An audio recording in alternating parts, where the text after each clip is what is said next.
मार्च 2025 का जो डेटा है ऑस्ट्रेलियन गवर्नमेंट का सब क्लास 491 और 190 के बारे में वो सामने आ चुका है। कितने वीज़ाज इशू किए गए, कितनी एप्लीकेशन जो है वो पेंडिंग है, किस किस मंथ में क्या क्या पोजीशन चल रही है, इन सब के ऊपर बात करेंगे। इस वीडियो को एंड तक ज़रूर देखिएगा। मेरा थ्रोट जो है वो बहुत अच्छा नहीं है, इसलिए आवाज़ थोड़ी आपको अजीब सी लग रही होगी, पर एनी हो कंटेंट पे बात करते हैं। तो सबसे पहले तो आपको क्विकली एक ओवरव्यू बता दूं। 491 वीज़ा जो ग्रांट हुए हैं वो 1990 हैं, जो रिफ्यूज़ हुए हैं वो 56 हैं, जो रिफ्यूज़ल रेट है दैट इज़ 2.81%। ये मार्च के डेटा की बात हो रही है। सब क्लास 190 में क्या सूरत हाल है जी? 190 में जो ग्रांट्स हैं वो 3383 हैं, रिफ्यूज़ल जो है वो 54 हैं, रिफ्यूज़ल रेट जो है वो 1.6% है। 190 में जो रिफ्यूज़ल रेट है वो ज़रा कम है इन कंपैरिजन टू 491 में। अच्छा, अब सवाल ये पैदा होता है कि रिफ्यूज़ल क्यों होती हैं? हालांकि ये इमिग्रेशन बेस्ड वीज़ा है। अगर किसी ने पॉइंट्स जो हैं वो गलत क्लेम किए हुए हैं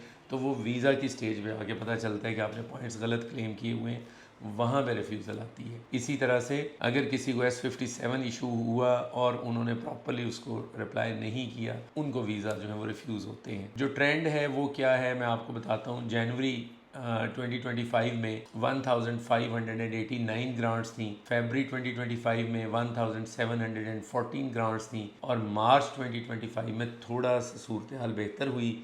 1990 वीज़ा जो हैं वो प्रोसेस किए गए। अगर हम उसको देखें कि बैकलॉग की स्नैपशॉट क्या है, ये जो डेटा है ये मंथली जो है वो रिवील होता है।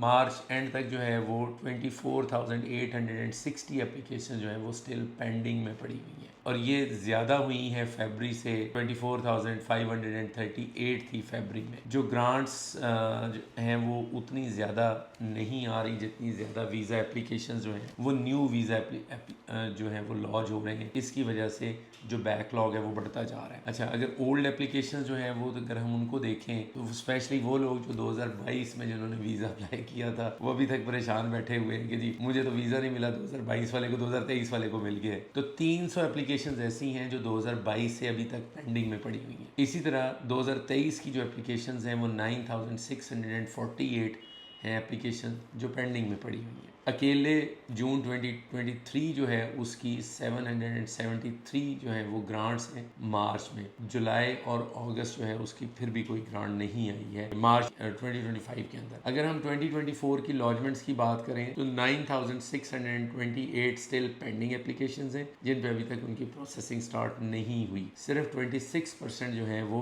प्रोसेस हुई हैं। जनवरी 2024 की एप्लीकेशन जो हैं वो प्रोसेस हुई हैं। दिसंबर, फरवरी, मार्च 2024 each have almost 1200 unprocessed applications हैं डिपार्टमेंट ऑफ होम अफेयर्स के पास। अगर जनवरी 2025 की बात करें तो 1420 वीज़ा एप्लीकेशंस जो हैं वो लॉन्च की गई हैं।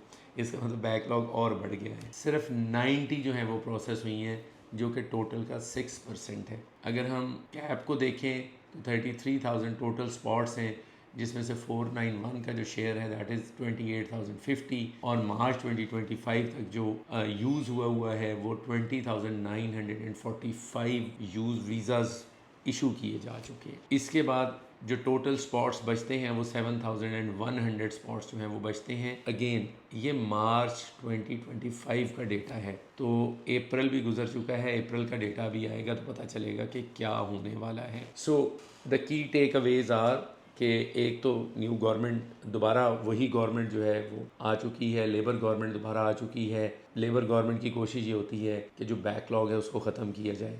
तो हम एक्सपेक्ट कर सकते हैं कि आने वाले दिनों में ज़्यादा ग्रांट्स आएंगी। नया साल भी आ रहा है, नए साल का नया कोटा जो है वो वीज़ा ऑफिसर के पास होगा, तो वी कैन एक्सपेक्ट कि काफ़ी ज़्यादा जो है वो ग्रांट्स जो है वो आना स्टार्ट हो जाएंगी जुलाई में भी। सो जैसे ही अप्रैल 2025 का डेटा रिलीज़ होता है वो फिर आपके साथ हम शेयर करेंगे। Thank you very much for watching.